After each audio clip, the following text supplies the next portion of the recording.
Assalamualaikum warahmatullahi wabarakatuh. Alhamdulillah, wassalatu wassalamu ala Rasulillah wa ala alihi wa sahbihi wa man tabi'ahu. Asyhadu an la ilaha illallah wa asyhadu anna Muhammadar Rasulullah. Allahumma shalli ala Sayyidina Muhammad wa ala ali Sayyidina Muhammad walhamdulillahil alamin. Rabbi israh li sadri wa yassir li amri wa hlul 'uqdatam min lisani yafqahu qawli. Rabbi zidni ilma warzuqni fahma waj'alni minas sholihin birahmatika ya arhamar rahimin. Ibu, Bapak, teman-teman sekalian yang dirahmati Allah dimanapun Anda berada, saya doakan semoga selalu sehat, sehat pikirannya, sehat badannya, dan sehat jiwa raganya. Amin. Amin ya robbal alamin. Baik, mari kita awali untuk pagi hari ini kita dengan berdoa. Ini darah di baju. La ilaha illallah wahdahu la syarikalah lahul mulku wa lahul hamdu wa huwa ala kulli syai'in qadir. La ilaha illallah wahdahu la syarikalah lahul mulku wa lahul hamdu wa huwa ala kulli syai'in qadir. La ilaha illallah wahdahu la syarikalah lahul mulku wa lahul hamdu wa huwa ala kulli syai'in qadir. Allahumma faqihna fid din wa alimna takwil. Allahumma faqihna fid din wa alimna takwil. Allahumma faqihna fid din wa alimna takwil. Allahumma faqihna fid din wa alimna takwil. Astaghfirullahaladzim, astaghfirullahaladzim, astaghfirullahaladzim, astaghfirullahaladzim, astaghfirullahaladzim, astaghfirullahaladzim, astaghfirullahaladzim, astaghfirullahaladzim, astaghfirullahaladzim, astaghfirullahaladzim, astaghfirullahaladzim, astaghfirullahaladzim. Subhanallah walhamdulillah wa la ilaha illallah wallahu akbar wa la hawla wa la quwata illa billahil aliyil azim. Subhanallah walhamdulillah wa la ilaha illallah wallahu akbar. ولا حول ولا قوة إلا بالله العلي العظيم سبحان الله والحمد لله ولا إله إلا الله والله أكبر ولا حول ولا قوة إلا بالله العلي العظيم. Kita siapkan diri kita untuk sukses dan kita hadirkan, kita bayangkan kita di panggung di puncak kesuksesan. Allahu Akbar, Allahu Akbar, Allahu Akbar, Allahu Akbar. Ashadu an la ilaha illallah. Ashadu an la ilaha illallah. Ashadu anna Muhammadar Rasulullah. Ashadu anna Muhammadar Rasulullah. Hayya ala salah, hayya ala salah, hayya ala falah, hayya ala falah. Allahu Akbar, Allahu Akbar. La ilaha illallah. Ya Rabbi lakal hamdu kama yanbaghi li jalali wajhika azimi sultanik. Rabbana zalamna anfusana wa illam taghfir lana wa tarhamna lanakunanna minal khasirin. Rabbana hab lana min azwajina wa dzurriyyatina qurrata a'yun waj'alna lil muttaqina imama. Rabbi anzilni munzalan mubarakan wa anta khairul munzilin. Rabbana innaka jami'un nasi liyaumin la raiba fihi innallaha la yuhliful mi'ad. Rabbana anzil alaina ma'idatan minas sama'i takunu lana indal awwalina wa akhirina wa ayatan minka warzuqna wa anta khairur raziqin. Hasbunallahu sayyidinallahu min fadlihi wa rasuluhu inna ilallahi rahibun.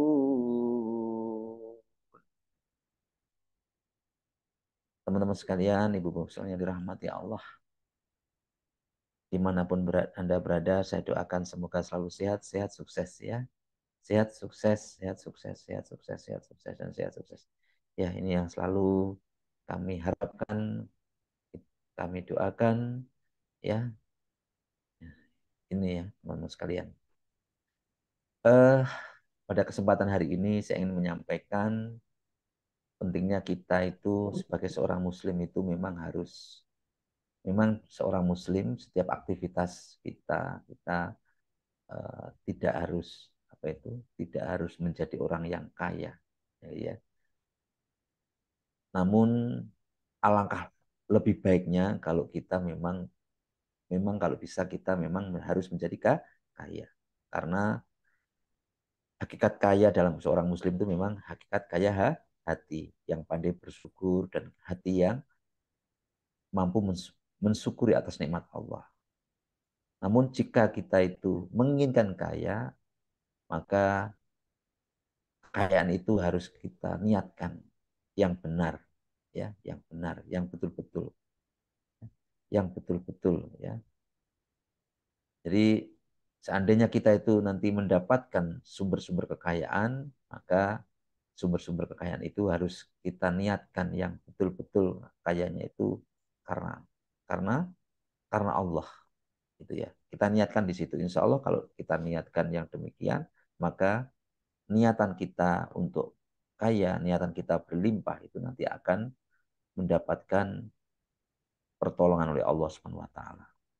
Karena kalau kita lihat juga bagaimana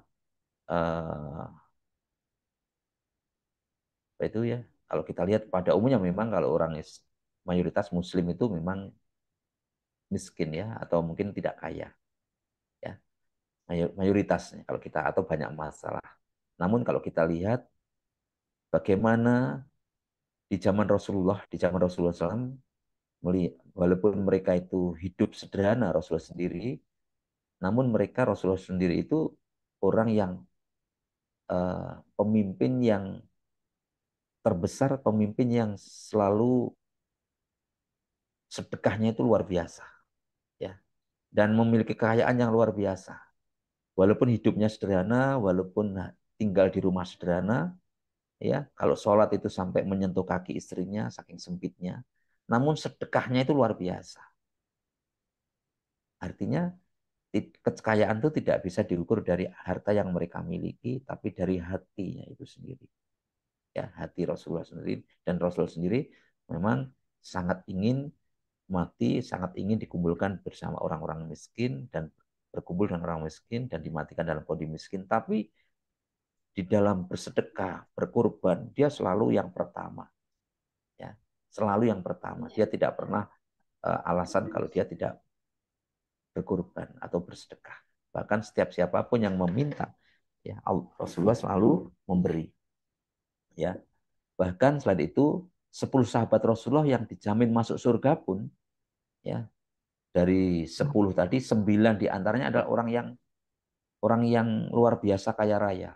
Seperti siapa? Contohnya Abu Bakar As-Siddiq, Umar bin Khattab, Utsman bin Affan, Talhah bin Ubaidillah, Zubair bin Awam, dan Abdurrahman bin Auf yang terkenal itu juga, Sa'ad bin Abi Waqqas, Sa'id bin Zaid, Abu Ubaid, Abu Ubaidah, dan eh, dan mereka bukan sebuah kebetulan. Dalam Al-Quran terdapat paling panjang yang menjelaskan tentang perekonomian. Jadi di Al-Quran itu lengkap sekali tentang perekonomian. Jadi teman-teman bisa lihat di Quran surat Al-Baqarah, ya, di situ dijelaskan. Maka memang seorang muslim itu, kenapa kita harus berlimpah, kenapa kita harus kaya? Ya itu ya, memang itu bukan tujuan kita. Namun setidaknya kita diajarkan sebagai seorang muslim, diajarkan bahwa memberi itu lebih baik daripada menerima. Hal ini sesuai dengan sabda Rasulullah SAW. Jadi kita niatkan kekayaan kita itu agar kita itu bisa berbagi, agar kita itu bisa berbagi, agar kita itu bisa bersedekah. Kalau kita sukses, tujuan utama kita agar kita bisa berbagi atau bersedekah. Kenapa? Itu tadi, tangan di atas lebih baik daripada tangan di bawah. Sebagaimana Rasulullah SAW bersabda, tangan di atas lebih baik daripada tangan di bawah. Ini kita niatkannya seperti itu. Jadi kekayaan bukan, kalau kita kaya bukan untuk pamer-pameran, bukan untuk gaya-gayaan, bukan untuk bangga-banggaan, bukan seperti itu.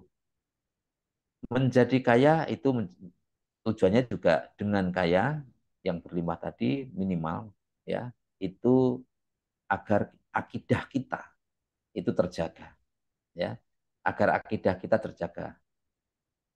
Jadi kadang-kadang karena kondisi ekonomi, ya, kebutuhan ekonomi yang sangat apa itu,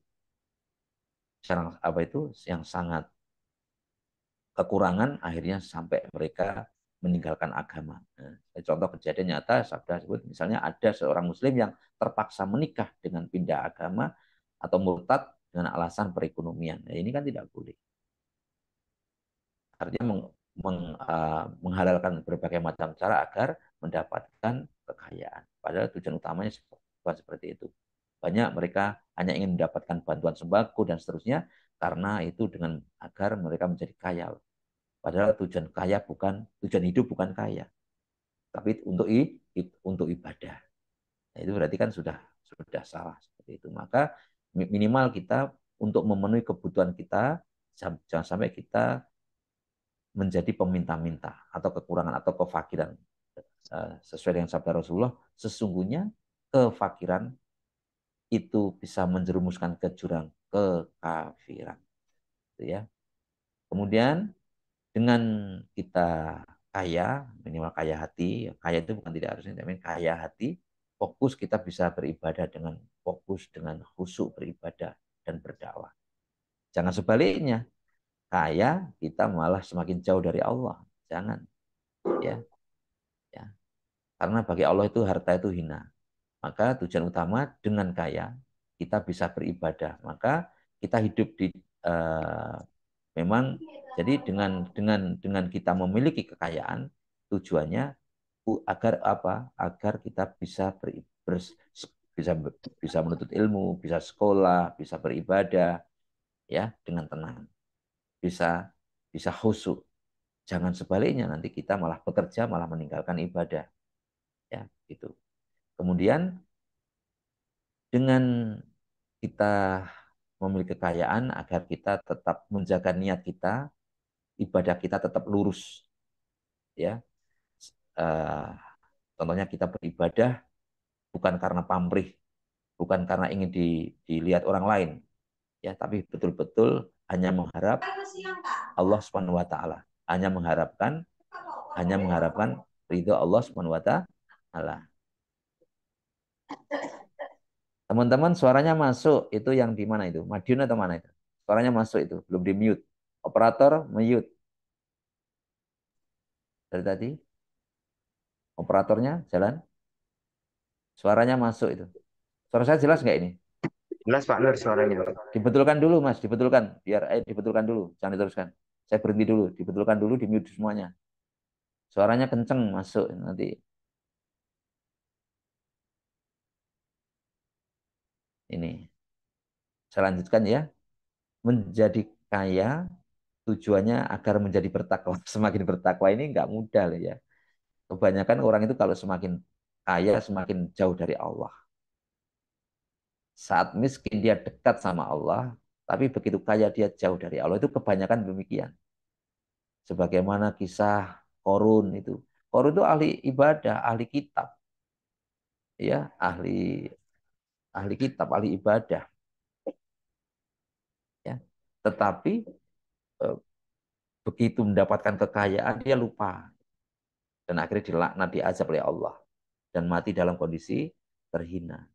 Hartanya dihabiskan. Itu. Makanya kalau kita itu bisa kaya dan kita itu bisa taat, lah, bertakwa.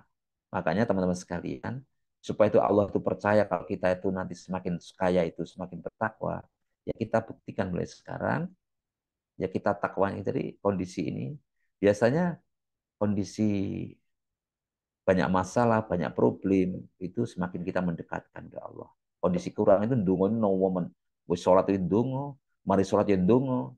Ya, nah, itu ya. Ya doa menurut saya silahkan ya, silahkan dalam. Tapi yang penting bisa memanage waktu. Ya, tapi jangan lupakan kewajiban kerja kan gitu ya. Tapi dan jangan lupa nanti begitu kaya, begitu sukses, terus akhirnya lupa dengan tujuannya. Oke ya. Terus menjadi kaya agar dapat, nah ini waktu kondisi miskin loman ya, karena apa? Contoh kalau saya punya uang 100.000 untuk sedekah 10%-nya kan cuma 10.000 ya. Yang untuk duit 10.000 mungkin nggak berat. Tapi kalau sudah 1 miliar 10%-nya berapa?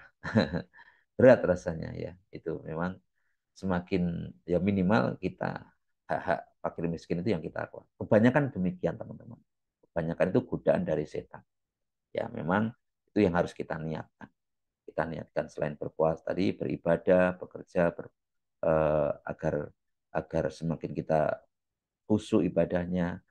Contohnya nanti kalau kita berpuasa nanti juga khusyuk puasanya, bersih niatnya, ya. Maka juga diniatkan agar kita bisa berbagi lebih banyak, ya, atau berzakat lebih banyak, atau membangun tempat-tempat ibadah yang lebih baik. Ya, itu. Sehingga kalau yang demikian itu nanti Allah pasti akan lipat gandakan, ya. Terus juga kita niatkan kalau dengan kita bisa memiliki harta atau kekayaan, terutama kekayaan hati, yaitu kita niatkan untuk bisa umroh atau bisa haji, yaitu teman-teman niatnya di situ. Kita tata niatnya di situ, betul-betul ya.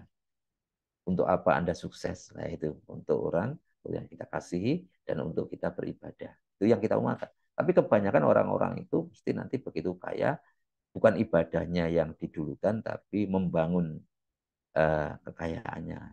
Ya, bukan ibadahnya didulukan. Ya, membangun rumah sih, toko masih, zakat ibadahnya yang lain-lain ditinggalkan. Kadang-kadang zakatnya sampai lupa. Ini yang akhirnya Allah tidak ridho. Ya, selanjutnya yaitu dengan melaksanakan ibadah kalau bisa diupayakan umroh minimal atau haji minimal daftar dulu lah, minimal daftar dulu. Nanti masalah berangkatnya kapan, saya dulu tidak punya uang, cuman punya uang kalau tidak salah itu cuma 5 juta, sudah daftar haji. Tidak punya uang sebenarnya, tapi itu pun jadi untuk DP saja saya nyicil saya dulu. Pertama jadi 500.000 saya nyicil, berikutnya 5 juta saya nyicil waktu itu. Nggak, nekat saja saya. Kalau untuk masalah ibadah saya itu nekat. Untuk masalah ibadah itu saya paling nekat. Karena saya yakin, saya percaya Allah nanti akan mudahkan. Untuk masalah ibadah dan masalah menuntut ilmu itu saya termasuk nekat. Dulu saya ngambil kuliah dokter itu tidak ada uang juga karena waktu itu dokter harus 100 sekian juta tapi bisa diangsur. Ya, ya dengan nekat aja. Nanti sambil jalan sambil ya, akhirnya Allah mencukupi. Ya, termasuk berkorban. Berkorban saya nekat suatu ketika. Jadi pertama kali kerja di pabrik, pokoknya pertama kali kerja di pabrik atau pertama kali kerja di Surabaya, tahun itu pun juga saya sudah niatkan untuk kurban. Ya, jadi alhamdulillah alamin sampai alhamdulillah semoga istiqomah sampai saat ini terus. Pernah suatu ketika dalam kondisi yang ekonomi yang kurang bagus sampai tidak punya dana. Akhirnya gimana? Sampai utang-utang untuk berkorban. Ya, karena saya percaya itu. Allah akan mengganti. Ya. Dan alhamdulillah alamin ini sudah dicontoh anak saya. Ini kemarin sudah kerja, Pak, tahun ini saya kurban sendiri. Padahal baru berapa ya? Baru 1 bulan kerja. Sudah ngomong sama saya. Terus, Pak, tahun ini saya kurban sendiri. Tidak usah di Bapak kurbankan. Ya. Itu gajian bulan pertama. Gajinya nggak banyak sebenarnya. Tapi dia sudah nyicil. Dan itu saya tidak menyuruh. Tapi dia sendiri sudah ada keinginan. Anak saya yang perempuan. Itu sudah bilang begitu. Itu teman-teman sekalian. Kalau kita niatkan yang demikian, insya Allah nanti Allah akan limpahkan, akan berkahkan rezeki kita. Kalau rezeki itu kan sudah apa tuh? Sudah urusan Allah ya. Tapi yang penting rezeki itu kita sudah diberikan takaran-takaran rezeki. Tapi masalahnya rezeki kita itu barokah apa tidak. Dan supaya berkah, itu tadi kita harus belanjakan di jalan Allah. Tentunya nanti supaya kita ini ya kita bagaimana untuk siar agama Islam, penerapan dan mungkin untuk dakwah, untuk TPQ, yatim piatu, ya, untuk pengajian-pengajian itu juga untuk mengajarkan keilmuan keagamaan, masuk kegiatan-kegiatan yang keagamaan itu ya bisa. Jadi kita memang umat Islam memang kalau kita lihat kewajiban yang begini banyaknya tadi kita memang harus sukses ya supaya apa kita bisa beribadah kepada semuanya supaya kita tidak menjadi fakir, karena kefakiran itu mendekati kepada kekufuran. Dan setelah kita mendapatkan apa itu harta tadi, supaya kita bersedekah, berbagi, dan supaya kita bisa melaksanakan ibadah-ibadah yang lain. Ya, demikian yang dapat kami ini ada salah satu hadis ya dari Rasulullah. Wahai kau bisa, sesungguhnya meminta-minta itu tidak halal kecuali bagi salah satu dari tiga orang.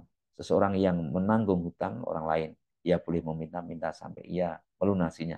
Kemudian ia boleh meminta-minta sampai ia mendapatkan sandaran hidup. Dan seseorang di antaranya yang tertimpa kesengsaraan hidup, sehingga ada tiga orang yang berakal dari kaumnya mengatakan, si fulan telah ditimpa kesengsaraan hidup. Ia boleh meminta-minta sampai mendapatkan sandaran hidup. Meminta-minta selain untuk ketiga hal itu, baik obislah, adalah haram. Dan orang yang memakannya adalah memakan yang haram. Ini hadis riwayat Muslim, Abu Dawud, Ahmad, dan An-Nasai.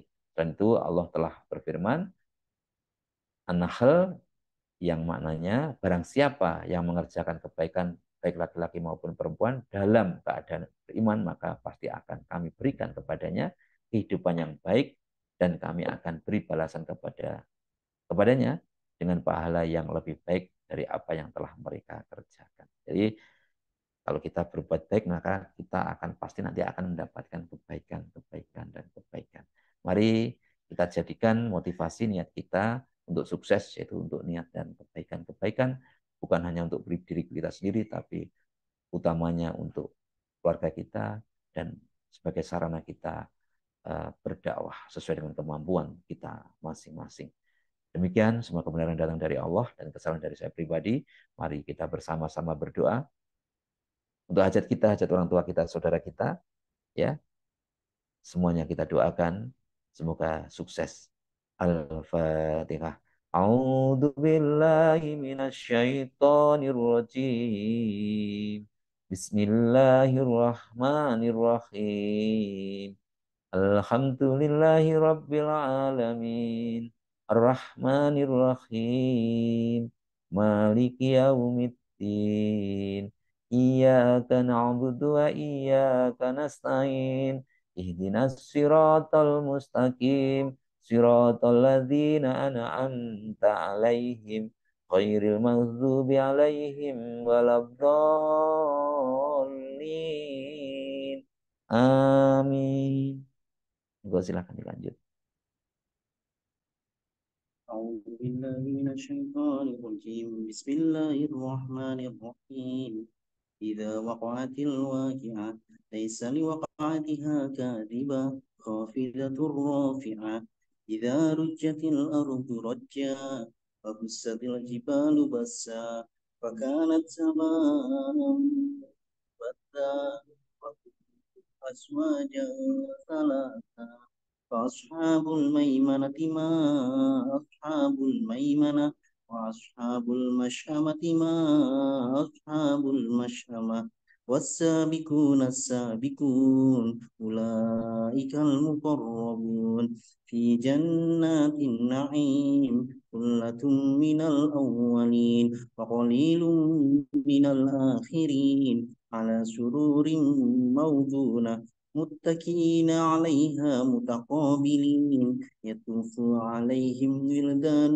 مخلدون بأكواب وأبارك وعدس من معين لا يصدعون عنها ولا ينزفون وفاكهة مما يتخيرون ولحم طير مما يشتهون وفروع كأمثال اللؤلؤ المكنون جزاء بما كانوا يعملون لا يسمعون فيها لغوا ولا تأثيما إلا قيلا سلاما سلاما وأصحاب اليمين ما أصحاب اليمين في سدر محدود وطرح منضود وظل ممدود وماء مسكوب وفاكهة كثيرة لا مقطوعة ولا ممنوعة وفروش مرفوعة إنا أنشأناهن إنشاء فجعلناهن بكارا عربا أترابا لأصحاب اليمين ثلة من الأولين وثلة من الآخرين أصحاب الشمال ما أصحاب الشمال في سموم وحميم وظل من يحموم لا بارد ولا كريم إنهم كانوا قبل ذلك مترفين وكانوا يصرون على الحنث العظيم وكانوا يقولون إذا متنا وكنا ترابا وعظاما إنا لمبعوثون أو آباؤنا الأولون قل إن الأولين والآخرين لمجموعون إلى ميقات يوم معلوم ثم إنكم أيها الضالون المكذبون لَآكِلُونَ مِن شَجَرٍ مِّن زَقُّومٍ فَمَالِئُونَ مِنْهَا الْبُطُونَ فَشَارِبُونَ عَلَيْهِ مِنَ الْحَمِيمِ فَشَارِبُونَ شُرْبَ الْهِيمِ هَذَا نُزُلُهُمْ يَوْمَ الدِّينِ نَحْنُ خَلَقْنَاكُمْ فَلَوْلَا تُصَدِّقُونَ فَرَأَيْتُم مَّا تُمْنُونَ أَأَنتُمْ تَخْلُقُونَهُ أَمْ نَحْنُ الْخَالِقُونَ نَحْنُ قَدَّرْنَا بَيْنَكُمُ الْمَوْتَ وَمَا نَحْنُ بِمَسْبُوقِينَ عَلَىٰ أَن نُّبَدِّلَ أَمْثَالَكُمْ وَنُنشِئَكُمْ فِيمَا لَا تَعْلَمُونَ وَلَقَدْ عَلِمْتُمُ النَّشْأَةَ الْأُولَىٰ فَلَوْلَا تَذَكَّرُونَ فَرَأَيْتُم مَّا تَحْرُثُونَ أَأَنتُمْ تَزْرَعُونَهُ أَمْ نَحْنُ الزَّارِعُونَ لَوْ نَشَاءُ لَجَعَلْنَاهُ حُطَامًا فَظَلْتُمْ تَفَكَّهُونَ إِنَّا لَمُغْرَمُونَ بَلْ نَحْنُ مَحْرُومُونَ أَفَرَأَيْتُمُ الْمَاءَ الَّذِي تَشْرَبُونَ أَأَنتُمْ أَنزَلْتُمُوهُ مِنَ الْمُزْنِ أَمْ نَحْنُ الْمُنزِلُونَ لَوْ نَشَاءُ جَعَلْنَاهُ أُجَاجًا فَلَوْلَا تَشْكُرُونَ فَرَأَيْتُمُ النَّارَ الَّتِي تُورُونَ أَأَنتُمْ أَنشَأْتُمْ شَجَرَتَهَا أَمْ نَحْنُ الْمُنشِئُونَ نَحْنُ جَعَلْنَاهَا تَذْكِرَةً وَمَتَاعًا لِّلْمُقْوِينَ فَسَبِّحْ بِاسْمِ رَبِّكَ الْعَظِيمِ فَلَا أُقْسِمُ بِمَوَاقِعِ النُّجُومِ وَإِنَّهُ لَقَسَمٌ لَّوْ تَعْلَمُونَ عَظِيمٌ إِنَّهُ لَقُرْآنٌ كَرِيمٌ فِي كِتَابٍ مَّكْنُونٍ لَّا يَمَسُّهُ إِلَّا الْمُطَهَّرُونَ تَنزِيلٌ مِّن رَّبِّ الْعَالَمِينَ أَفَبِهَٰذَا الْحَدِيثِ أَنتُم مُّدْهِنُونَ وَتَجْعَلُونَ رِزْقَكُمْ أَنَّكُمْ تُكَذِّبُونَ فَلَوْلَا إِذَا بَلَغَتِ الْحُلْقُومَ وَأَنتُمْ حِينَئِذٍ تَنظُرُونَ وَنَحْنُ أَقْرَبُ إِلَيْهِ مِنكُمْ وَلَٰكِن لَّا تُبْصِرُونَ فَلَوْلَا إِن كُنتُمْ غَيْرَ مَدِينِينَ تَرْجِعُونَهَا إِن كُنتُمْ صَادِقِينَ فَأَمَّا إِن كَانَ مِنَ الْمُقَرَّبِينَ فَرَوْحٌ وَرَيْحَانٌ وَجَنَّاتُ النَّعِيمِ وَأَمَّا إِن كَانَ مِنْ أَصْحَابِ الْيَمِينِ فَسَلَامٌ لَّكَ مِنْ أَصْحَابِ الْيَمِينِ وَأَمَّا إِن كَانَ مِنَ الْمُكَذِّبِينَ الضَّالِّينَ فَنُزُلٌ مِّنْ حَمِيمٍ وَتَصْلِيَةُ جَحِيمٍ إِنَّ هَٰذَا لَهُوَ حَقُّ الْيَقِينِ فَسَبِّحْ بِاسْمِ رَبِّكَ الْعَظِيمِ صَدَقَ اللَّهُ الْعَظِيمُ